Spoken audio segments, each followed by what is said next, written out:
আসসালামু আলাইকুম ওয়া রাহমাতুল্লাহ। তাফহিমুল লিসানিল কোরআন একাডেমির পক্ষ থেকে আপনাদেরকে পবিত্র জুমার দিনের শুভেচ্ছা ও অভিনন্দন। আজকে আপনাদের একটি বিষয় নিয়ে কথা বলবো ইনশাআল্লাহ তাআলা। আজকে আমরা কথা বলবো ইস্তিগফারের আমল সম্পর্কে। এই ইস্তিগফারের আমল আল্লাহ তাআলা উম্মতে মুহাম্মাদীকে অত্যন্ত অনুগ্রহের সহিত দিয়েছেন।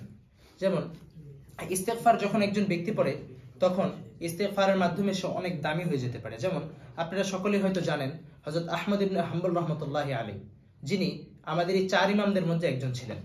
এই আহমদ ইবনে হাম্বল রাহমাতুল্লাহি আলাইহি যে সময় ছিলেন সে সময় অনেক অত্যাধিক প্রসিদ্ধ ছিলেন এবং লোকজনের স্বপ্ন থাকতো তাকে একবার দেখা এবং তার সাথে একবার কথা বলা। সে সময় যেহেতু ক্যামেরা অথবা এই জাতীয় ডিভাইসের সুযোগ ছিল না, তখন তার চেহারা অনেকেই চিনত না।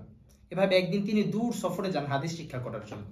হাদিস শিক্ষা করার সময় হাদিস শিক্ষা করে ফিরে আসছেন, এমত অবস্থায় রাত্রি হয়ে যায়। সে একটি মসজিদে থাকার জন্য মসজিদের মধ্যে প্রবেশ করে। তখন মসজিদের খাদেম সাহেব তাকে না চিনতে পেরে বের করে দেয় এবং বলে মসজিদের জিনিস চুরি হয়ে যায়, মসজিদে কেউ থাকতে পারবে না। রাতটা ছিল প্রচন্ড শীত এবং কুয়াশার। তিনি সেই রাত্রেই হাঁটা শুরু করেন রাস্তা দিয়ে, কিন্তু শীতের কারণে তিনি কাবু হয়ে গিয়েছিলেন।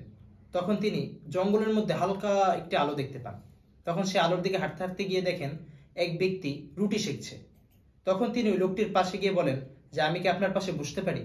তখন বললে হ্যাঁ তুমি বসো, যেহেতু এই শীতের মধ্যে তুমি কাঁপছো অতএব তুমি আগুনের পাশে একটু তাপ্য হও।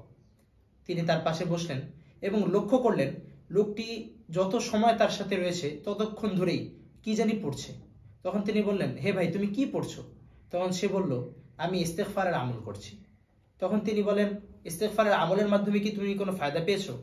তখন তিনি বললেন হ্যাঁ আমি ফায়দা পেয়েছি।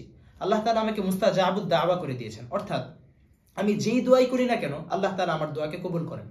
তখন আহমদ ইবনে হাম্বল রাহমাতুল্লাহি আলাইহি বলেন যেহেতু আল্লাহ তাআলা তোমার সমস্ত দোয়া কবুল করেছেন, এখন কি এমন কোনো দোয়া রয়েছে যেটা আল্লাহ তাআলা কবুল করেননি? তখন তিনি বললেন হ্যাঁ আমার একটি দোয়া কবুল হয়নি। সেই দোয়াটি হলো আমি বর্তমান বিশ্ববিখ্যাত আলেম হযরত আহমদ ইবনে হাম্বল কে দেখতে চাই। তখন তিনি বললেন আল্লাহ তাআলা তোমার এই দোয়াটিও কবুল করে নিয়েছেন, আজ এই আহমদ ইবনে হাম্বল তোমার সামনে উপস্থিত। অতএব এই ঘটনাটি আমি এই জন্যই বললাম যে আল্লাহ তাআলা ইস্তেগফারের মাধ্যমে একজন মানুষকে কতটা দামি বানিয়ে দেন। অতএব ইনশাআল্লাহ আমরা আজকে এই গল্পের মাধ্যমে এই শিক্ষা নিই যে ইস্তেগফার জীবনের একটি অংশ করে নেওয়া। আল্লাহ হাফেজ।